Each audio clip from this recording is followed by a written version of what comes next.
Hey everyone, and welcome to This Explainer. Today, we're doing a bit of historical detective work. We are going to dive into one of the absolute most famous stories you've likely heard since you were a kid, and we're going to uncover the shocking truth behind it. We're looking at a narrative that has literally shaped how generations view history. But as you'll see, the actual documented facts hold surprises that are way more fascinating than the myths we're so used to hearing. So, let me ask you a quick question. Does the legendary tale of the Caliph, his slave, and their shared camel ring a bell? I mean, if you're at all familiar with Islamic history or even just famous historical stories of leadership and humility, you have almost certainly come across this one. It's a beautiful, widely beloved story for sure. But today, we're going to put it under the microscope and see what the actual historical sources have to say about it. Okay, part one, the famous Jerusalem story. Let's set the stage and recap exactly what the popular legend claims. To really understand the context, we have to look back to the period right after the passing of the first caliph, Abu Bakr. Umar bin Khattab steps up to take the reins, and during his time, the Muslims faced this monumental challenge, the Battle of Yarmouk. It was a jaw-dropping moment in history. We're talking an army of just 30,000 Muslims winning a massive, decisive victory against a 150,000-strong Roman army. Following that incredible triumph, the Muslim general asked Caliph Umar, "Okay, what's next?" The response was clear: head straight to Jerusalem. So the army advances and eventually lays siege to the holy city. Now here's where things get really interesting. The Muslims absolutely did not want bloodshed in the City of Prophets, so they offered a peaceful surrender. Jerusalem's leader agreed, but he had one massive, unprecedented condition. He said he would only hand over the city if the caliph of this rapidly expanding empire, Umar himself, traveled all the way from Medina to accept it personally. So after consulting with his companions, Caliph Umar leaves Ali as his deputy and hits the road. And here is the famous story we all know. Umar embarks on this month-long journey with just one slave, and they only have a single camel between them. Because the journey is so grueling, they alternate turns riding it. And, as the legend goes, just as they roll up to the gates of Jerusalem, it happens to be the slave's turn to ride. So we get this awe-inspiring, goosebump-inducing image. The most powerful leader of his time walking into the city holding the camel's rope while his slave rides on its back. The people of Jerusalem are supposedly so stunned by this humility that they immediately surrender. It's an incredibly powerful image, right? Well, hold that thought, because part two, the missing evidence in history. This is where we hit a massive historical brick wall.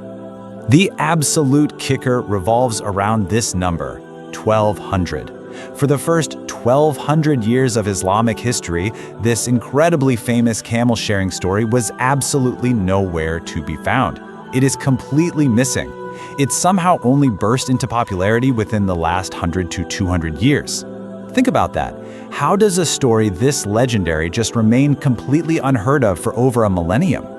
It's honestly wild when you dig into it. Despite meticulous, obsessive documentation by legendary historical scholars over 14 centuries, this specific narrative simply isn't there. You won't find it in the encyclopedic, foundational works of historical heavyweights like Tabari, Ibn Athir, Ibn Kathir, or Ibn Khaldun. It's totally missing from every single hadith collection. It doesn't exist in the minor texts either. It literally just appeared out of nowhere recently. In fact, modern experts who have done the serious digging are practically begging people to stop sharing it. Take the highly authoritative text Tariq Ummate Muslima, which actually carries an endorsement from the prominent scholar Mufti Taqi Usmani. The author explicitly states that after exhaustive searching, this event cannot be found in even the weakest of historical traditions. He literally writes a plea to readers, asking them to stop spreading this unverified tale, warning that if anyone ever asks you for proof, you simply won't be able to provide it. And it's the same story with major contemporary Arab scholarship. Ali al-Salabi's heavily researched, renowned biography of Umar bin Khattab, not a peep about the camel sharing. Even the critically acclaimed, historically vetted television production, the Umar series, which is famous for strictly sticking to authentic texts, completely leaves out this magical alternating camel ride moment. The consensus among the experts is crystal clear. The story is an invented myth. Okay, part three, the real historical journey. If that didn't happen, what actually did? The documented reality is actually just as fascinating. The authentic, verified texts map out a very different route. Caliph Umar didn't travel straight from Medina to the gates of Jerusalem with one slave. First, he went to Jabia, which was the Muslim military headquarters, and spent a few days there. Then, he traveled toward Jerusalem with a whole group of companions. Along the way, while they were crossing a canal, his simple clothes got dirty and muddy. When he finally reached the siege lines at Jerusalem, the Muslim army was already there surrounding the city. Seeing their caliph in muddy, everyday clothes, the army generals basically pleaded with him. They said, "Hey, maybe change into some expensive garments and ride a fine horse, just to impress the locals." And Caliph Umar flatly refused. When you look at the myth versus the documented journey, side by side, the contrast is stark. The myth paints this overly romanticized picture of a grueling journey with alternating turns right up to the city gates. But historically, the army was already camped right outside the city. There wasn't even a long distance left to travel. The grounded, factual reality is that Umar entered on his own camel, wearing his simple, muddy clothes, entirely rejecting his army's plea to put on a superficial display of wealth or power.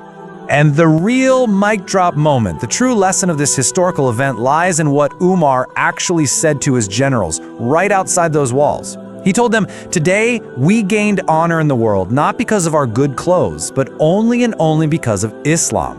This showcases a profound, immense humility based on deep internal conviction. He didn't need a fabricated camel-sharing narrative to prove a point. The simple reality of his modest, unpretentious entry is what truly secured the bloodless surrender of the city. So, Part 4, the truth in the modern era. We've just unraveled a 1400-year-old misconception, but why does that matter to us today? It matters a ton because of how we consume information right now. There's this ancient Quranic principle that essentially says, when news reaches you, thoroughly verify and research it before you just accept it as truth. In our modern era, where we are constantly bombarded by artificial intelligence, deepfakes, and internet rumors that travel at the speed of light, this timeless advice about rigorous fact-checking is honestly more crucial than it has ever been. So, I'll leave you with this final thought. If a story as incredibly famous and widely repeated as the Caliph and the Camel went completely unchecked and was believed by millions of people for over a century without a single shred of historical backing, what else on your newsfeed, in your group chats, or in your daily reading needs a second look today? Keep questioning, keep verifying. Thanks so much for hanging out with me on this explainer.